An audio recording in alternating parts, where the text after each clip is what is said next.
It's Here First from IPR. I'm Megan McKinney. In today's episode, we hear from the president of the Iowa Corn Growers Association and his thoughts on President Trump's new initiatives for farmers.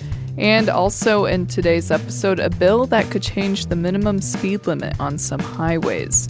It's Thursday, April 2nd. An early version of the state's education budget includes nearly $8 million to recruit healthcare professionals to areas of the state with shortages. IPR's Isabella Liu reports some lobbyists want the state to expand who is eligible. The Healthcare Professional Incentive Program offers payments to doctors, social workers, and other professions in high-needs parts of the state. The money can either be a bonus or go towards paying off student loans. Teresa Harms is a lobbyist with the Iowa Speech Language Hearing Association. She asked lawmakers on a Senate subcommittee to open up the award to speech, language, and hearing professionals.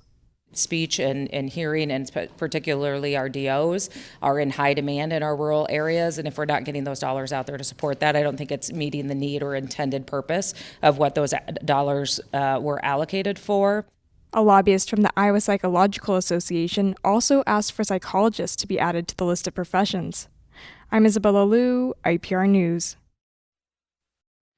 Iowa farmers are entering the planting season facing high input costs and uncertainty about the price their crops will bring. Mark Mueller is a fourth-generation farmer and president of the Iowa Corn Growers Association. He attended last week's rally at the White House celebrating Agriculture Week. President Donald Trump had promoted the event by promising great news for farmers, but Mueller says the initiatives Trump announced, including a new Small Business Administration loan program and relaxed regulations for diesel emissions, don't address the larger problems facing farmers. Great news would have been year-round E15 legislation that was signed by President Trump. Or great news would have been a trade deal with details to it with like India or some other major trading partner. Instead, we gotta I spend $1,100 on a plane ticket for this?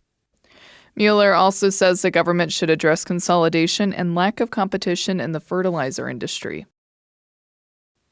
Iowans could see higher speed limits on some highways under a bill advanced by the Iowa House yesterday.